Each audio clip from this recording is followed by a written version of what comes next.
ایک صاحب مجھے کہنے لگے میرا مزہ ہی نہیں آ رہا نماز میں، مزہ ہی نہیں آ رہا. میں نے کہا اچھا تم مجھے بتاؤ، تمہارا باس تمہیں کوئی کام کہتا ہے کہ یہ چیک جا کے نا بینک سے کیش کرا کے لے آ، آپ کہتے ہو یار مزہ ہی نہیں آ رہا، بھائی ویڈیو نہیں بنائے لکھا ہوا ہے نا، آپ کہتے ہو یار مزہ ہی نہیں آ رہا. میں گیا، وہ فیلنگ ہی نہیں ہو رہی کہ باس کی خدمت کر رہا ہوں، وہ ثواب مل رہا ہے یا پیسے ملیں گے تنخواہ، وہ فیلنگز ہی پیدا نہیں ہو رہی. اب آپ گئے اور چیک کے بغیر واپس آ گئے. سر وہ اصل میں ایکچولی جو موٹیویشن چاہیے نا جو کام کرنے کے لیے، وہ موٹیویشن نہیں مل رہی. وہ ایک تھپڑ لگائے گا کھینچ کے، آپ بولے گا تیرے کو جو کام دیا تھا وہ تو نے کیا کہ نہیں کیا، فیلنگ ویلنگ گئی تیل لینے. تو اسی طرح اللہ نے جو ہمارے ذمے کام لگایا ہے نا، وہ کام لگایا نماز پڑھو اور دل لگانے کی کوشش کرو، بس لگے نہ لگے یہ ہمارا مسئلہ نہیں ہے. کیونکہ لوگ چھوڑ دیتے ہیں، یار نماز میں کیا فائدہ، دل ہی نہیں لگ رہا، دماغ ادھر ادھر بٹتا ہے، تو یار ایسی نماز کا کیا فائدہ. ابے تیرے ذمے خدا نے نماز لگائی ہے، تجھے پڑھنا پڑے گی، اور نماز پڑھ، سلام پھر، پتلی گلی سے نکل. تو فرض پورا کرنا ہے ہم نے ہر صورت میں. ان چکروں میں نہ پڑا کرو کہ دل لگ رہا ہے کہ نہیں لگ رہا. سمجھتے ہو؟ تو اللہ نے فرمایا جو خشوع پیدا کرتے ہیں وہ لوگ جو ہم عن اللغو معرضون. دوسری صفت ایمان والوں کی لغویات سے بچتے ہیں، فضول کاموں سے بولو بچتے ہیں. فضول کام اسے کہتے ہیں جس کا نہ دنیا میں کوئی فائدہ ہو اور نہ آخرت میں کوئی فائدہ. پب جی کھیل رہے ہیں آپ، نہ دنیا میں فائدہ نہ آخرت میں فائدہ. فٹ بال کھیل رہے ہیں، فائدہ ہے، آپ کی صحت کیا ہوگی، اچھی ہوگی. اسٹیمنا فٹ بال سے ایسا بنتا ہے کہ آدمی خود فٹ بال بن جاتا ہے تھوڑے دنوں میں. ادھر جا رہا ہے ادھر جا رہا ہے ادھر جا رہا ہے، ایسے ہو جاتا ہے، بشرطے کہ کپڑے پورے پہنے ہوئے ہوں، 2-3 اسٹیکر نہ چپکائے ہوئے ہوں باڈی پہ، ٹھیک ہے نا، پراپر ڈریس میں. فٹ بال ایک ایسی چیز ہے آخرت کا ہو، اگر نیت اچھی ہوگی تو آخرت کا بھی فائدہ ہوگا کہ میں صحت بنا رہا ہوں تاکہ میں اللہ کی عبادت کر سکوں، لوگوں کے کام آ سکوں، تو آخرت کو بھی فائدہ. نیت نہیں ہے تو کم از کم دنیا کو تو فائدہ ہوگا نا، آپ کی دنیا سنورے گی. اب یہ جو رمضان میں راتوں کو لڑکے کرکٹ کھیل رہے ہیں، میرا ایک بیان بڑا چل رہا ہے، اس سے لڑکوں کو بڑی موٹیویشن ملی ہے کہ اور کھیلو رات میں. وہ بیان میں نے اس پہ نہیں کیا کہ اب اس پہ کلپ بنانا لازمی کہ پوری بات بتانا. وہ بیان میں نے اس پہ نہیں کیا ہے کہ کھیلو، بلکہ میں نے ایک تھوڑی سی تعریف کی ہے. چلو یار پب جی سے کیا ہے، اچھا ہے، چلو دن سو کے گزار لیتے ہیں، روزہ تو رکھ لیتے ہیں نا، تو some thing is better than nothing. لیکن اصل جو کام ہے نا میرے بھائی رمضان میں، وہ کام ہے کوشش کریں رات کو تھوڑا سا وقت نکال کے تہجد پڑھ لیں اور اللہ سے دعائیں مانگ لیں. کرکٹ پورے سال کھیلا جا سکتا ہے. یہ جو چانس اللہ نے جو پیکج رمضان میں چل رہا ہے نا، تہجد، تراویح اور دعاؤں کا، یہ والا پیکج بعد میں نہیں ملے گا. تہجد تو پڑھ سکتے ہیں بعد میں بھی، وہ فضیلت نہیں ہوگی جو رمضان میں ہوتی ہے. دعائیں بعد میں بھی قبول ہوتی ہیں، وہ اس طرح نہیں جیسی رمضان میں قبول ہوتی ہیں. تو اس لیے جو نوجوان لڑکے ساری رات کرکٹ کھیل رہے ہیں، بھائی کھیل لیں لیکن تھوڑا سا ٹائم اللہ کے لیے بھی بولو نکال لیں. دوسری بات یہ کہ کوئی بھی کھیل اس طرح سے کھیلنا کہ اہل محلہ کو تکلیف ہو، تکلیف دینا تو کسی صورت میں جائز نہیں. بعض اہل محلہ کی طرف سے شکایتیں آئی ہیں، کراچی میں دور دور سے لوگوں کے میسج آئے کہ آپ نے کرکٹ کھیلنے کے اور فضائل رمضان میں بیان کر دیے، ہمارا ناک میں دم کر کے رکھا ہوئے لڑکوں نے، ہمیں سونے نہیں دیتے، ہم جب سوتے ہیں تو وہ چیخو پکار کی آواز، ہماری نیند غائب. تو میں نے کہا یہ تو پولیس کنٹرول کرے گی، بھائی تھانے میں رپورٹ کرو، اس کا میرے بیان سے کوئی تعلق. میں نے تو ایک جرنلی ایک نارملی بات بیان کی ہے، یہ تو مینجمنٹ کا کام ہوتا ہے نا. دیکھو امریکہ میں، لندن میں، پورے یورپ میں آپ نے تیز آواز سے گانے لگا دیے نا تو پڑوسی نہیں آپ کو آپ کہے گا کہ بند کرو، پڑوسی پولیس کو فون کرے گا، پولیس آئے گی بولے گی بھائی اس کو کیا کر لے، آہستہ کر آواز، اپنے گھر کے اندر سن، محلوں کو کیوں سنا رہا ہے. تو ہمارے یہاں مینجمنٹ ہی نہیں ہے. جب مینجمنٹ ہی نہیں ہے تو پھر جو کرے تو پھر مجھے کہہ رہے ہیں کہ میں بند کراؤں. تو وہ اس لیے اصل کام یہی ہے کہ والذین هم عن اللغو معرضون. ایمان والوں کی علامت یہ ہے کہ وہ ایسے کاموں سے جس کا نہ دین کا کوئی فائدہ نہ دنیا کا کوئی فائدہ، اس سے ایوائڈ کرتے ہیں، اس سے اجتناب کرتے ہیں. تو آج سے دیکھیں سارا دن آپ کون کون سے ایسے کام کر رہے ہیں جو فالتو کے کام ہیں، جن کا کوئی فائدہ بولو نہیں. ان کاموں کو اپنی فہرست سے نکالیں. سمجھتے ہو کہ نہیں سمجھتے؟ والذین هم للزکاۃ فاعلون. زکوٰۃ دیتے ہیں. والذین هم لفروجہم حافظون. اپنی شرم گاہوں کی حفاظت کرتے ہیں. الا علی ازواجہم. سوائے اپنی بیویوں کے. یہ بار بار میں مضمون بیان کرتا ہوں. اہل جنت کی علامت کیا ہے کہ بیوی کے علاوہ اس کے پاس کوئی راستہ نہیں ہے، نہ ہینڈ پریکٹس کا راستہ ہے. اللہ ڈاکٹر ذاکر نائک کو دنیا اور آخرت کی بھلائیاں دے، ہمارے لیے قابل احترام ہے، لیکن انہوں نے جو ہینڈ پریکٹس والا مسئلہ بیان کیا وہ بالکل غلط ہے. اسلام کہتے ہیں مسائل مفتیان کرام کا کام ہے. انہوں نے کہہ دیا کہ مجبوری میں جائز ہے، کہیں بھی جائز ہونے کی ہمارے پاس کوئی شرعی دلیل موجود نہیں ہے. قرآن نے صاف طور پہ منع کیا ہے. ڈاکٹر لوگ عام طور پر اس کو پروموٹ کر رہے ہوتے ہیں. ڈاکٹر ذاکر نائک بھی چونکہ میڈیکل سائنس کے ڈاکٹر ہیں نا، تو ڈاکٹر لوگ کہتے ہیں یار اسٹریس ختم کرنے کے لیے. بھائی دنیا میں صرف اسٹریس ہی کوئی مسئلہ نہیں ہے. اسٹریس آپ شریعت کی حدود میں رہ کے تو ختم کر سکتے ہیں, شریعت کی حدود ٹوٹ رہی ہیں تو پھر اسٹریس نعمت ہے اللہ کے لیے. دیکھو روزے میں بھی اسٹریس ہوتی ہے نا, دل تڑپتا ہے, منہ میں بدبو بھی پیدا ہو جاتی ہے بہت زیادہ خالی پیٹ رہنے سے, لیکن نبی نے کیا فرمایا, وَلَا خَلُوفُ فَمِ الصَّائِمِ أَحَبُّ إِلَى اللَّهِ مِنَ الْمِسْكِ. اللہ کو بدبو سے کتنی نفرت ہے, لیکن روزے دار کی منہ کی بدبو اللہ کو مشک و عنبر سے زیادہ محبوب ہے. اللہ کو میلا کچیلا رہنا پسند ہے یا صاف ستھرا؟ بتاؤ. میڈیکل سائنس بھی کہتی ہے بھائی نیٹ کلین ہونا چاہیے بندہ, اللہ میاں بھی یہ کہتے ہیں, تبھی مسواک کا حکم دیا, نہانے کا حکم دیا, خوشبو کا حکم دیا, صاف کپڑے پہنے, پاک کپڑوں. لیکن جب ہم حج کرنے جاتے ہیں تو اللہ کو میلا کچیلا حاجی زیادہ پسند ہے.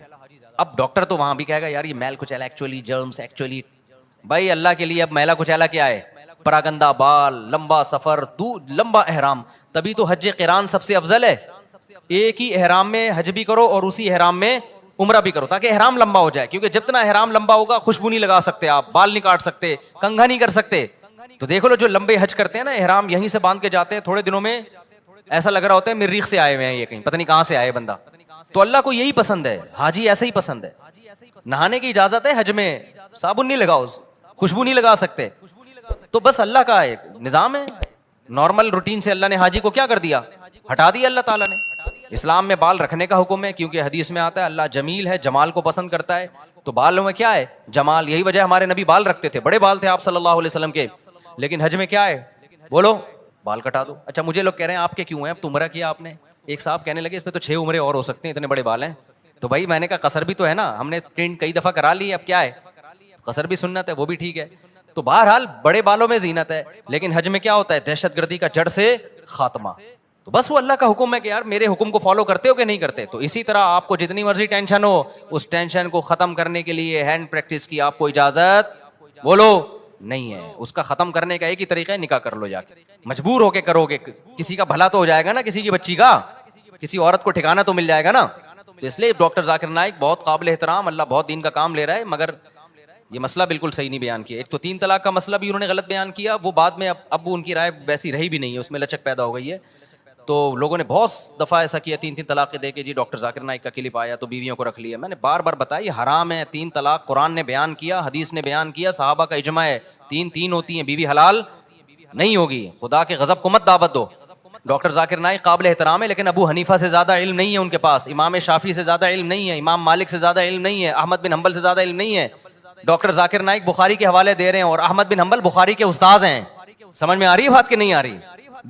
امام بخاری کے استاذ ہیں احمد بن حنبل, امام شافعی احمد بن حنبل کے استاذ ہیں, امام محمد امام شافعی کے استاذ ہیں, امام ابو حنیفہ امام محمد کے استاذ ہیں, اور امام مالک بقیہ 3 اماموں کے استاذ ہیں. اور یہ تابعین تبع تابعین کے دور کے لوگ ہیں. پوری امت نے ان پہ اعتماد کیا ہے, اور اس وقت اعتماد کیا ہے جب یہ 2 نمبریاں نہیں تھیں, اس طرح کے منجن نہیں بک رہے تھے مارکیٹ میں, نیک لوگ تھے, پرہیزگار لوگ تھے, وہ خود صاحب علم تھے. اس وقت جن لوگوں پر اعتماد کیا گیا نا, تو مسائل میں وہ لوگ زیادہ قابل اعتماد ہیں.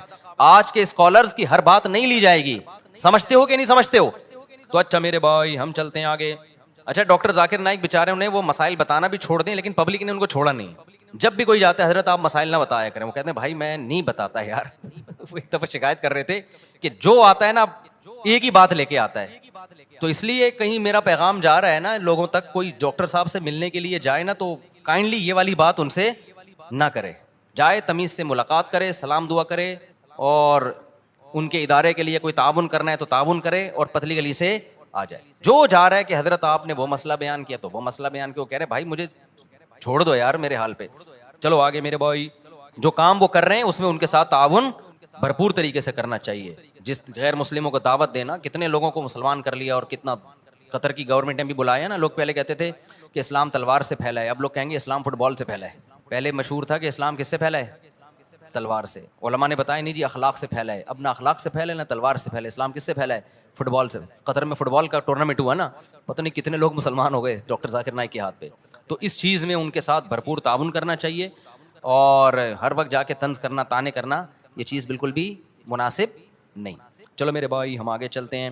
تو اللہ میاں نے یہاں پر بتایا کہ اپنی شرمگاہوں کی حفاظت کرتے ہیں, یعنی اپنی خواہش پوری نہیں کرتے سوائے اپنی بیویاں اور باندیوں سے. باندیوں کا سیٹ اپ آج کل کیا ہو گیا ہے, ختم. بین الاقوامی معاہدہ ہے, اب کوئی کسی کو باندی نہیں بنا سکتا. کوئی عورت آ کے باندی بننا بھی چاہے نا کہ میں آج سے آپ کی غلام ہوں, لونڈی ہوں, نہیں ہو سکتا. یہ سمجھتے ہو اسلام نے آزاد عورت کو یہ رائٹ ہی نہیں دیا کہ وہ کسی کی باندی بن جائے. وہ صرف جنگوں میں قید ہوا کرتی تھی اور پوری دنیا میں یہ تھا کہ یہ معاہدہ تھا. اب وہ پوری دنیا میں معاہدہ ہو گیا ہے کہ اب جنگوں میں جو قید ہوگی وہ باندی نہیں بنے گی. تو اسلام نے معاہدے کی پابندی کا حکم دیا ہے. سمجھتے ہو, کیونکہ اسلام میں کوئی لازمی حکم نہیں تھا باندی بناؤ. تو اس لیے اب آپ کے پاس ایک ہی آپشن رہ گیا ہے. وہ آپشن کیا رہ گیا ہے؟ بیوی. تو 4 شادیوں کی اتفاق سے اللہ نے اجازت دی ہوئی ہے. وہ مجھے نہیں برا بلا کہا کروں, وہ اللہ نے دی ہوئی ہے عدل کی شرط کے ساتھ, حقوق کی برابری کے ساتھ. تو وہ آپ اگر کرنا چاہیں تو میری طرف سے مجھے کوئی شکایت آپ سے بالکل بھی نہیں ہوگی. مجھے, میں کون ہوتا ہوں, اللہ کو نہیں ہوگی. جب اللہ کو نہیں ہوگی تو سوسائٹی گئی تیل لیں, سوسائٹی کی ایسی کی تیسی. اچھا میرے بھائی, ایسی کی تیسی کا وہ بنا لینا.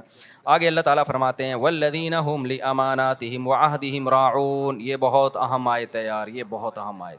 کاش یہ چیز مسلمانوں میں آ جائے. امانتوں اور معاہدوں کی پابندی, ایگریمنٹ کی بولو پابندی. امانت کا مطلب کوئی بھی عہدہ آپ کو دیا گیا ہے, آپ پہ اعتماد کر کے آپ اس کو ذمہ داری سے پورا کریں. آپ نے جب کسی سے کوئی ایگریمنٹ کر لیا, اسٹیٹ ایجنٹ کتنے 2 نمبر ہوتے ہیں سوائے ان کے جو میرا بیان سن رہے ہیں. کل میرے پاس کیس آیا, جمعے کو, چند دن پہلے جمعے کو کیس آیا. کتنے ایڈوانس میں دے دیا, سودا بک ہو گیا. اب کسٹمر کو, ویسے تو اسٹیٹ ایجنٹ الو بنا رہے ہوتے ہیں, کسٹمر بھی بنا رہے ہوتے ہیں. اب کیا ہے کہ جی دوسرا زیادہ اچھا مل گیا تو ادھر سے زبان چینج کر کے اس سے معاملہ کرنا شروع کر دیا. بہت 2 نمبریاں ہو رہی ہیں پیسوں کے معاملے میں. مسلمان سیدھا نہیں. اسٹیٹ ایجنٹ کیا کرتا ہے, آپ سے پیسے لیے, کوئی اچھا پلاٹ ملے گا آپ کو دوں گا, اچھا ملے نا تو نیت چین, ابے اس کو کیوں دوں, خود نہ رکھ لوں میں. حالانکہ معاہدہ کس سے ہوا تھا؟ آپ سے معاہدہ ہوا تھا. 2 نمبریاں, ادھر سے گھسیٹو ادھر سے گھسیٹو. آپ نے جب مالک مکان سے گھر لیا کرائے پر, آپ نے معاہدہ یہ کیا تھا 1 سے لے کے 5 تاریخ تک میں کرایہ, عام طور پہ 5 تک دے دیا جاتا ہے. آپ نہیں دے رہے 5 تاریخ کو کرایہ. اس کا فون آ رہا ہے, بھائی کرایہ کیوں نہیں دیا؟ آپ چلو اب دے دیتا ہوں میں. معاہدہ تو توڑ دیا نا آپ نے, معاہدہ 5 کا ہوا تھا. اب وہ کال کر کے کیوں بتا رہا ہے آپ کو؟ نہیں آئی بات. جو کام آپ کا تھا وہ کیوں, بیت الخلاء جب جانا ہوتا ہے دوسرا بتا رہا ہوتا ہے, سر آپ 24 گھنٹے ہو گئے ابھی تک واش روم نہیں گئے, کائنڈلی اب آپ چلے جائیں. آپ کی ضرورت ہے نا واش روم. جب آپ کو تقاضا ہوتا ہے آپ کسی سے مشورہ لیتے ہو یا ڈاکٹر کہے گا فوراً جاتے ہو. تو یہ جو آپ کا ایگریمنٹ ہوا نا کہ گھر میں استعمال کروں گا اور کرایہ میں اتنے دن دوں گا, اتنے دن تک دے دوں گا, تو اب جب اتنے دن گزر گئے تو یہ ذمہ داری کس کی ہے؟ آپ گنہگار ہو رہے ہو, آپ گنہگار ہو رہے ہو, آپ کو دینا پڑے گا اس کو, اس کے کال کیے بغیر. سمجھتے ہو کہ نہیں سمجھتے ہو؟ آپ کسی اسکول میں ٹیچر ہو, آپ کا ایگریمنٹ ہوا تھا کہ آپ بچوں کو پڑھاؤ گے اور تنخواہ لو گے, آپ پڑھا رہے نہیں ہو, تنخواہ پوری لے رہے ہو. یہ معاہدے کی خلاف ورزی ہے یا نہیں ہے؟ کسی سیاستدان نے ووٹ لیے اس بیس پہ کہ میں یہ کروں گا میں یہ کروں گا, ووٹ لے کے جیت گیا, اب نہ یہ کر رہا ہے نہ وہ کر رہا ہے. پوری قوم اس میں مبتلا ہے, کوئی بھی مستثنا نہیں ہے. تو یہ بہت بڑا المیہ ہے, بہت بڑا المیہ ہے. تو معاہدوں کی پاسداری کرنی پڑے گی آپ کو, مذہب کا حکم ہے. والذین هم علی صلواتہم یحافظون, اور وہ لوگ اپنی نمازوں کی حفاظت کرتے ہیں. نماز کو اللہ نے 2 دفعہ ذکر کیا. پہلے کہا خشوع و خضوع سے پڑھتے ہیں, اب کہا کیا کرتے ہیں؟ حفاظت. حفاظت کا مطلب پتہ ہے کیا ہے؟ ٹائم پہ پڑھنا. کیونکہ ٹائم گزار دیا تو ضائع کر دیا آپ نے, ٹائم گزار دیا تو کیا کر دیا؟ ضائع کر دیا. انہی آیتوں کی وجہ سے امام ابو حنیفہ سفر میں 2 نمازیں اکٹھی پڑھنے کے قائل نہیں ہیں, کیونکہ قرآن کہہ رہا ہے کہ اپنی نمازوں کی حفاظت. حفاظت کا مطلب کیا ہے؟ ایک صاحب نے کہا کہ قرآن نے کہا حفاظت کرتے ہیں, قرآن نے کہا ہر نماز کا ایک وقت مقرر ہے. قرآن میں ہے نا ان الصلاۃ کانت علی المؤمنین کتابا موقوتا, اور یہ سفر کے بارے میں نازل ہوئی ہے کہ ہر نماز کا ایک ٹائم متعین ہے. انہوں نے کہا جب قرآن میں آتا ہے ہر نماز کا ایک ٹائم متعین ہے تو ہمیں حدیث سے پتہ چلتا ہے کہ سفر میں 2 نمازوں کا ایک ہی ٹائم ہے, حالانکہ ایسا ہے نہیں. حدیث جبریل سے پتہ چلتا ہے کہ ہر نماز کا ٹائم کیا ہے؟ ہر نماز کا ایک متعین ٹائم ہے. حدیث جبریل سے پتہ چلتا ہے ظہر یہاں تک, عصر یہاں تک, عصر سے مغرب کا ٹائم, پھر مغرب سے عشاء. حدیث جبریل مشہور حدیث ہے, اس سے پتہ چلتا ہے. اور جو سفر میں آتا ہے نا حدیث میں 2 نمازیں اکٹھی پڑھی ہیں, اکثر لوگ ہم پہ طنز کرتے ہیں کہ جب نبی نے فرمایا 2 نمازیں اکٹھی پڑھی ہیں تو آپ کیوں نہیں پڑھتے؟ بھائی بخاری مسلم کی حدیث ہے کہ نبی نے بغیر سفر کے بھی 2 نمازیں اکٹھی پڑھی ہیں, تو جو اس کا مطلب ہے وہ اس کا بھی وہی مطلب ہے, ان حدیثوں کا بھی. اور اس کا مطلب کیا ہے؟ علامہ شوکانی جو ہے غیر مقلد عالم تھے, انہوں نے لکھا ہے کہ اس کا مطلب ہے 2 نمازیں اکٹھی ایسے پڑھی ہے کہ ہر نماز اپنے وقت پہ پڑھی ہے. ایک کو مؤخر کیا ظہر کو, اور جب ظہر کا وقت ختم ہوا تو فوراً عصر پڑھ لی, یعنی عصر اپنے وقت پہ پڑھی, ظہر اپنے وقت پہ پڑھی. تو جو مطلب اس حدیث کا ہے نا جس میں آتا ہے نبی نے بغیر کسی عذر بارش کے 2 نمازیں اکٹھی پڑھی ہیں, ہم کہتے ہیں یہی سفر کا بھی یہی مطلب ہے. اس سے تمام قرآن اور تمام احادیث میں کیا ہو جاتا ہے؟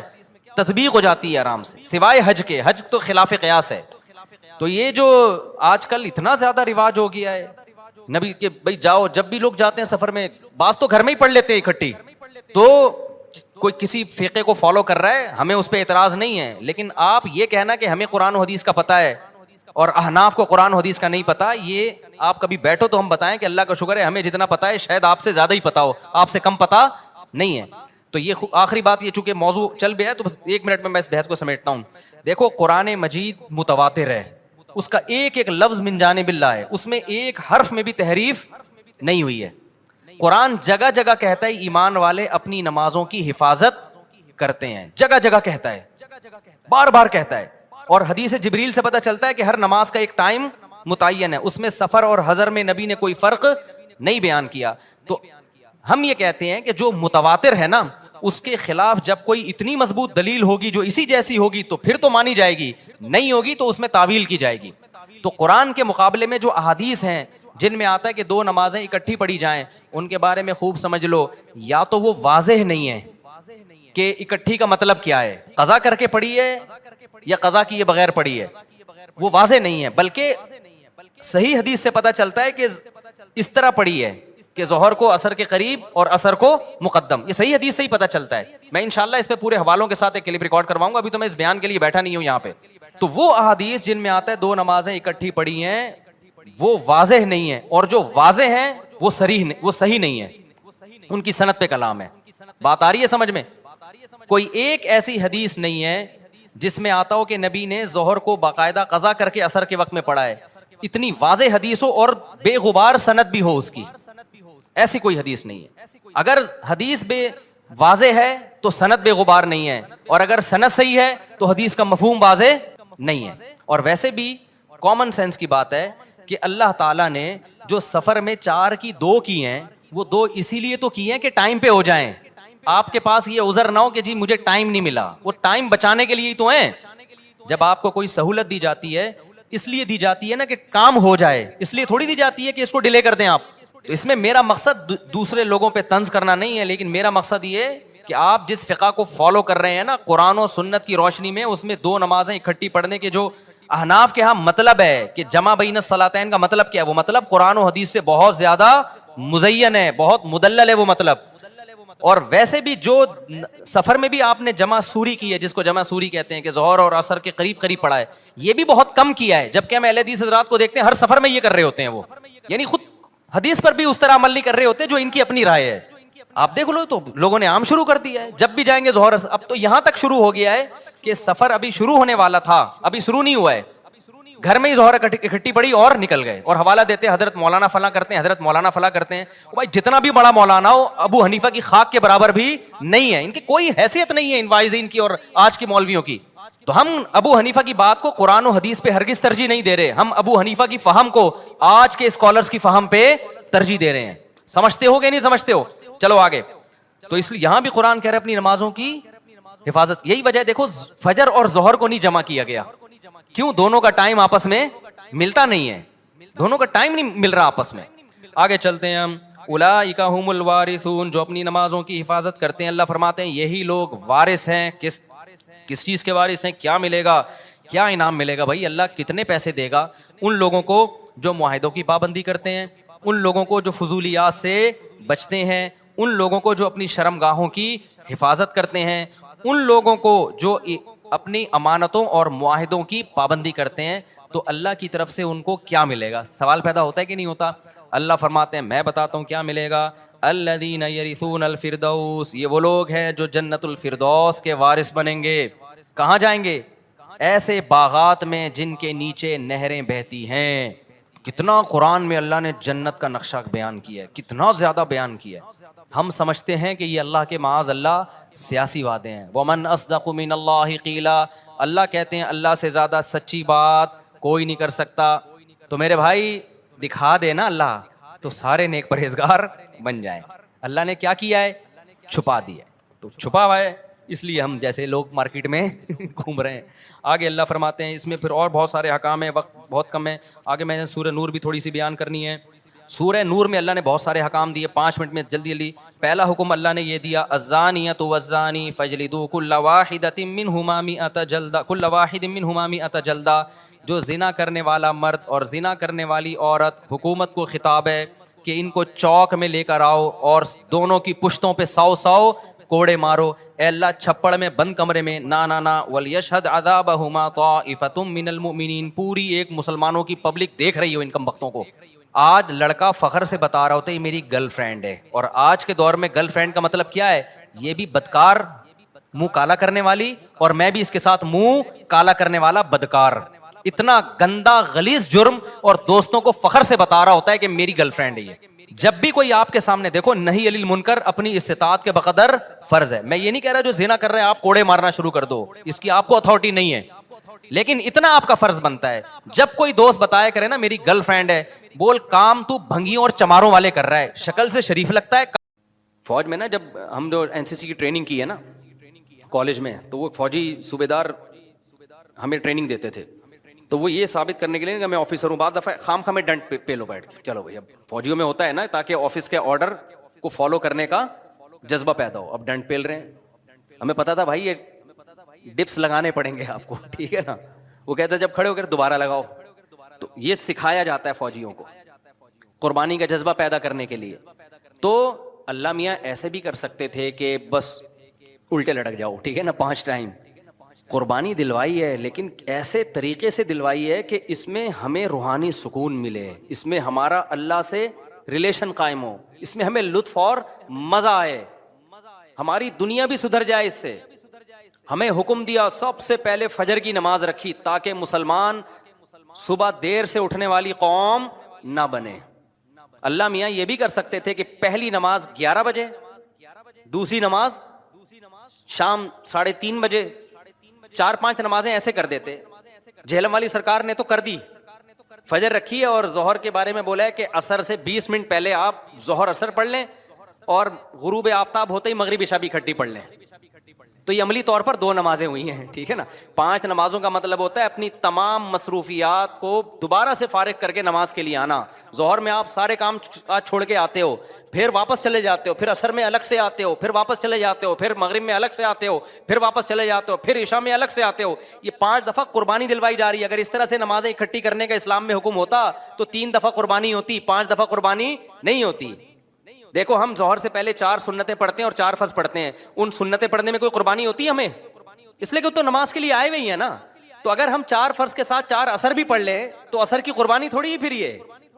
تو 5 نمازوں کا مطلب ہی 5 ٹائم پہ آنا ہے. اس میں شاپنگ واپنگ ہی تو رکاوٹ بنتی ہے، اور آپ نے شاپنگ کے لیے کہہ دیا اہل حدیث. حالانکہ اہل حدیث یہ مانتے نہیں ہے، لیکن یہ اس کی عادت ہے جہلم والی سرکار کی کہ کسی بھی مسلک میں کوئی بھی الٹا فتویٰ دے رہا ہوگا نا تو اس الٹے مولوی کو لا کے ہائی لائٹ کر کے مسلک کو بدنام کرنا. تو ایک اہل حدیث کا وہ چلایا کہ ایک اہل حدیث کہتے ہیں کہ میں جب 12:30 بجے شاپنگ کے لیے جاتا ہوں نا اپنی بیوی کو لے کے، تو 12:30 بجے ظہر کے ساتھ کیا پڑھ لیتا ہوں. یہ جہلم والی سرکار کا کلپ میں نے خود اپنے کانوں سے سنا ہے کہ 12:30 یا 12 بجے جیسے ہی ظہر کا وقت داخل ہوا تو ظہر کے ساتھ فوراً کیا پڑھ لیتا ہوں؟ عصر. حالانکہ قرآن میں سورہ نور میں اللہ کیا کہتے ہیں؟ رجال لا تلہیہم تجارت ولا بیع عن ذکر اللہ و اقام الصلاۃ. مسجدوں میں ایسے لوگ ہوتے ہیں کہ ان کو تجارت اللہ کی یاد اور نماز سے غافل نہیں کرتی، بزنس ہی اللہ کی یاد. اور اللہ فرماتے ہیں مسجدوں میں ہوتے ہیں. پتہ چلتا ہے کہ کہاں آگے پڑھنی ہوتی ہے، جماعت سے بھی اور اپنے ٹائم پہ بھی.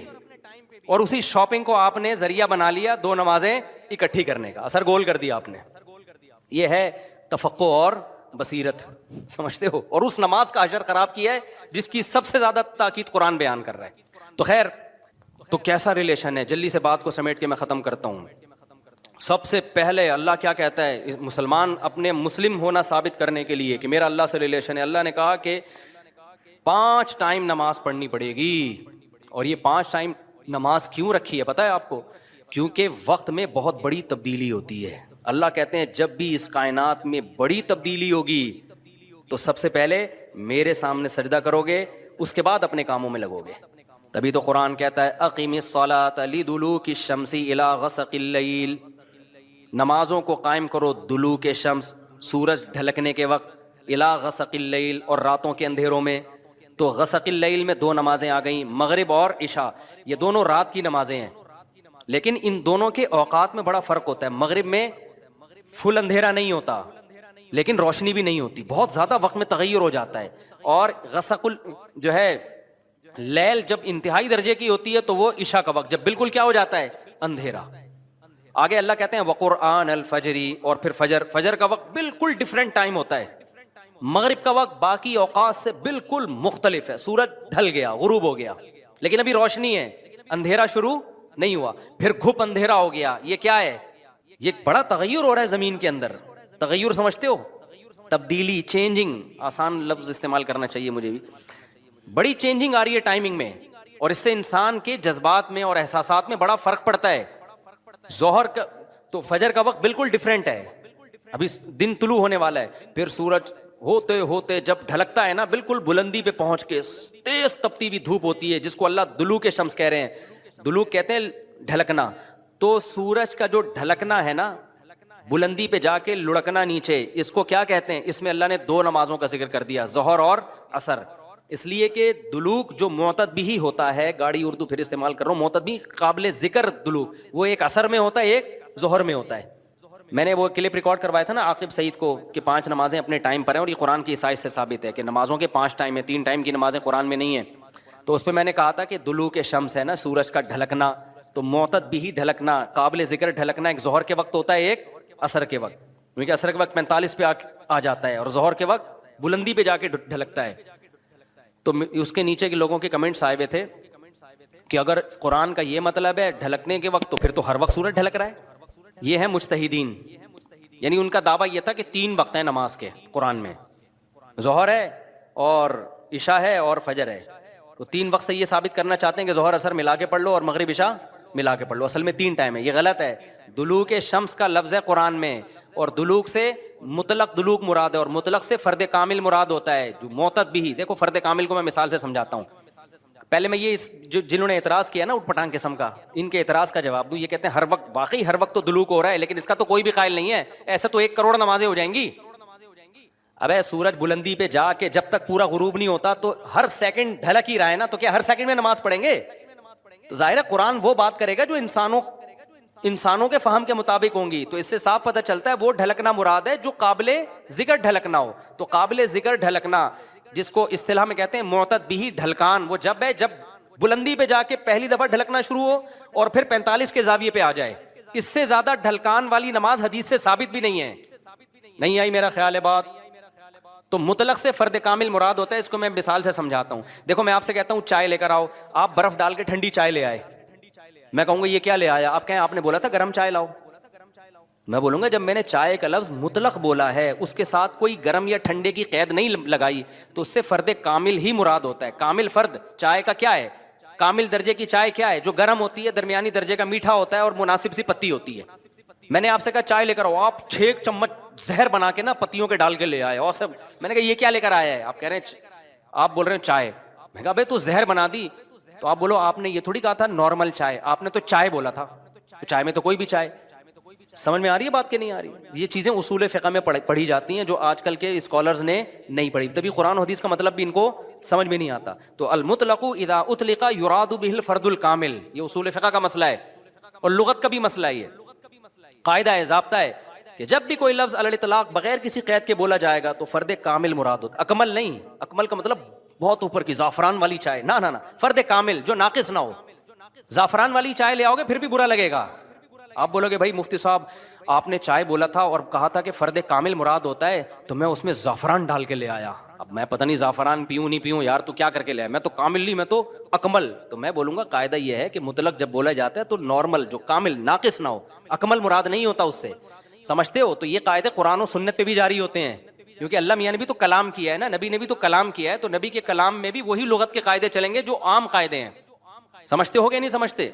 تو اب دیکھو قرآن کہہ رہے اقیم الصلاۃ لدلوک الشمس, سورج کے ڈھلکنے کے وقت. تو ڈھلکنے سے فرد کامل جو کامل درجے کا ڈھلکنا ہے, تو کامل درجے کا ڈھلکنا ایک جب بالکل بلندی پہ جا کے ڈھلکنا شروع ہوتا ہے, اس کو کہتے ہیں ڈھلکنا, پہلی دفعہ جب ڈھلکنا. اور دوسرا جب 45 کے زاویے پر جو عصر کے قریب کا ٹائم ہے, جس میں سورج میں تغیر پیدا ہونا شروع ہو جاتا ہے, تو یہ ڈھلکنا ہے.